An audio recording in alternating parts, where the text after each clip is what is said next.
আল্লাহ বলেন, হে মুমিন বান্দা। আপনার কথা বলবেন না। হে মুমিন বান্দা, তোমরা যারা ঈমান এনেছ, এ বিশ্বাসীর জন, হে মুমিন বান্দা,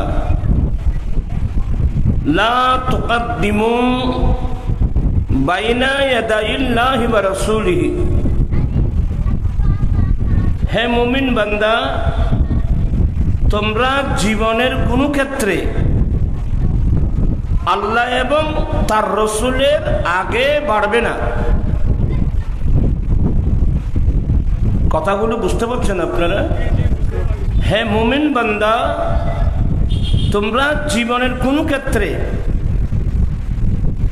অর্থাৎ চলাফেরা, উঠা বসা, লেনদেন, আচার ব্যবহার, ব্যক্তিগত, পারিবারিক, সামাজিক, রাষ্ট্রীয়, সমাজনীতি, অর্থনীতি, রাষ্ট্রনীতি, রাজনীতি, শিক্ষানীতি, বাণিজ্য নীতি, পররাষ্ট্রনীতি, এক কথায় জীবনের কোন ক্ষেত্রে তোমরা আল্লাহ এবং তার রসুলের আগে বাড়বে না। আল্লাহ এবং আল্লাহর রসুল চেয়ে অগ্রগামী হবে না। ওয়াত্তাকুল্লাহ, এবং তোমরা আল্লাহকে ভয় করো। ইন্নাল্লাহা সামিউন আলীম, নিশ্চয় আল্লাহ শুনেন এবং জানেন। এই হলো মোটামুটি আয়াতে কারিমার তরজমা। হে মুমিন বান্দা, তুকদ্দিমু বাইনা ইয়াদাইল্লাহি ওয়া রাসূলিহি। মুমিন বান্দা, তোমরা জীবনের কোন ক্ষেত্রে আল্লাহ এবং তার রসুলের আগে বাড়বে না। চলাফেরা, উঠা বসা, লেনদেন, আচার ব্যবহার, ব্যক্তিগত, পারিবারিক, সামাজিক, রাষ্ট্রীয়, সমাজনীতি, অর্থনীতি, রাষ্ট্রনীতি, রাজনীতি, শিক্ষানীতি, বাণিজ্য নীতি, পররাষ্ট্রনীতি, এক কথায় জীবনের কোন ক্ষেত্রে তোমরা আল্লাহ এবং তার রসুলের আগে বাড়বে না। আল্লাহর রসুল চেয়ে অগ্রগামী হবে না। আল্লাহুম্মা সাল্লি সাইয়্যিদিনা, একটু মহব্বত নিয়ে পড়বেন, অলসতা ফেলে। আল্লাহুম্মা সাল্লি সাইয়্যিদিনা নবিয়িনা শাফিয়িনা মাওলা বান জঙ্গলা বাক হরিণে চিনিল দয়াল নবীকে। হরে মানব হয়ে চিনিলি নারী, দুঃখ রইল মনেতে। আল্লাহুম্মা সাল্লি সাইয়্যিদিনা নবিয়িনা মাওলানা। কথাগুলো কিন্তু আমাদের মুরব্বীরা প্রায় সময় বলতেন, আমরাও শুনতাম, কিন্তু কার আগে গেলে বাগে খায়, আর পিছনে গেলে স্বর্ণ পায়, টাকা পায়, এগুলো আমরা কোনোদিন হিসাব করে দেখিনি। কোরআনে পাকের এই আয়াত এবং আয়াতের তাফসীর যখন পড়লাম, ওই মুরব্বীদের কথাগুলো মনে পড়লো। আল্লাহ যে মুসলমানদের উপর একটা নিষেধাজ্ঞা জারি করেছেন, হে মুমিন বান্দা, তোমরা জীবনের কোন ক্ষেত্রে আল্লাহ এবং আল্লাহ রসুলের আগে বাড়বে না। আল্লাহ রসুলের যারা আগে বাড়বে, এদেরকে বাগে খাবে, এদেরকে মশাই কামড়াবে, এরা নির্যাতিত হবে, এরা ইহুদি নাসারার দাসে পরিণত হবে। এটাই তো মূল কারণ। আল্লাহ বলেন, হে মুমিন বান্দা, বলেন, হে মুমিন বান্দা, তোমরা ইসলাম ধর্মের মধ্যে পরিপূর্ণভাবে ঢুকে যাও। উদখুলু ফিস-সিলমি কাফা, তোমরা হে মুমিন বান্দা, তোমরা ইসলাম ধর্মের মধ্যে পূর্ণাঙ্গ রূপে পরিপূর্ণভাবে ইসলামের মধ্যে তোমরা ঢুকে যাও। কিন্তু কসম করে বলেন, আমরা কি ইসলাম ধর্মের মধ্যে পূর্ণাঙ্গভাবে পরিপূর্ণভাবে এখনো কি আমরা ঢুকতে পেরেছি? হ্যাঁ, কিছু ইসলাম, কিছু ইহুদি, কিছু নাসারা, কিছু মুনাফিক আর মুরব্বী অকল হয়তো যে সিডিংটা মাথা নকল বুঝতে না হওয়া 2 নকর টেনটা নিলি যখনই মাতি নি মাতি নিজ না। আফসোস, আল্লাহ বলেন, হে মুমিন বান্দা, তোমরা ইসলাম ধর্মের মধ্যে পরিপূর্ণভাবে ঢুকে যাও, পূর্ণাঙ্গ রূপে ঢুকে যাও। অর্ধেক ইসলামে, অর্ধেক কুফরের দিকে, অর্ধেক ইহুদির দিকে, এটা চলবে না। তোমরা পূর্ণাঙ্গ রূপে ইসলাম ধর্মের মধ্যে ঢুকে যাও।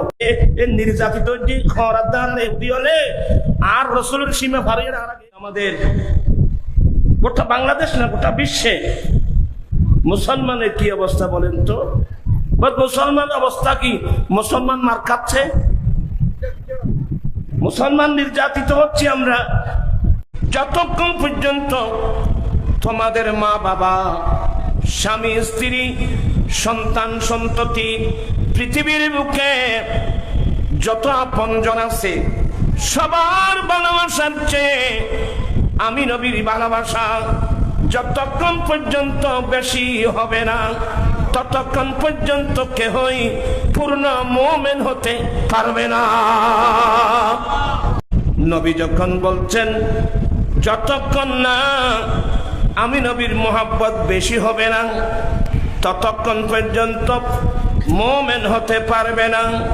ততক্ষণ পর্যন্ত তোমাদের মা বাবা, স্বামী স্ত্রী, সন্তান সন্ততি, পৃথিবীর বুকে যার যত আপনজন থাকুক সবার ভালোবাসার চেয়ে আমি নবীর ভালোবাসা যতক্ষণ পর্যন্ত বেশি হবে না, ততক্ষণ পর্যন্ত কেহই পূর্ণ মুমিন হতে পারবে না।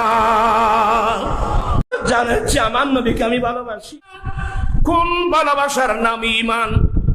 মানুষ আমরা জানের প্রশ্নে একে অপরকে ফেলে দিতে পারবো, কিন্তু কোন মুমিন মুসলমান নিজের জানের প্রশ্নে 1 সেকেন্ডের জন্যও আমার দয়াল নবীকে ফেলতে পারবে না।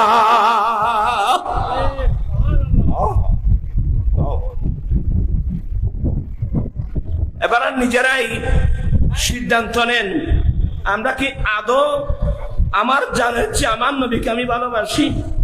কোন মুমিন মুসলমান নিজের জানের প্রশ্নে 1 সেকেন্ডের জন্যও আমার দয়াল নবীকে ফেলতে পারবে না। নিজের জানের প্রশ্নে 1 সেকেন্ডের জন্যও আমার দয়াল নবীকে ফেলতে পারবে না। এবার নিজেরাই সিদ্ধান্ত নেন, আমরা কি আদৌ আমার জানের চেয়ে আমার নবীকে আমি ভালোবাসি? সুদের গুনাহ কত? 70টি গুনাহ। লিরিবা 70 হুবা, সুদের 70টি গুনাহ। এই 70টি গুনার মধ্যে একেবারে ছোট গুনাহ কোনটা জানো? আইসারুহা আইয়ানকিহার রাজুল উম্মাহু। সুদের 70টি গুনার মধ্যে একেবারে নরমাল গুনাহ নিজের ছেলে নিজের মাকে বিবাহ করা যত বড় গুনাহ। নাউজুবিল্লাহ বলছেন আপনারা। আল্লাহ এবং আল্লাহর রাসূলের পক্ষ থেকে যুদ্ধের ঘোষণা হয়েছে। তোমরা কেউ আল্লাহ আল্লাহ রাসূলের সাথে যুদ্ধ করবা? তার মানে সুদ দেওয়া, সুদ নেওয়া, সুদকে সমর্থন করা, ডাইরেক্ট আল্লাহ আল্লাহ রাসূলের সাথে যুদ্ধ করা। আমি কয়দিন আছি, কি প্রয়োজনটা ছিল আমাকে সুদ দেওয়া, সুদ নেওয়া? সুদীর কাতারে নাম লেখানো? নবীর সামনে মুখ দেখাতে পারবো? আমার নবী বলেন, যারা সুদদাতা তাদের উপর আল্লাহর লানত, যারা সুদ গ্রহণ করে তাদের উপর আল্লাহর লানত, যারা সুদের পক্ষে সাক্ষী দেয় তার উপর আল্লাহর লানত, যারা সুদের কাগজ দেখে তাদের উপর আল্লাহর অভিশাপ। তবে হেদায়েতের মালিক বাবা আমি নই।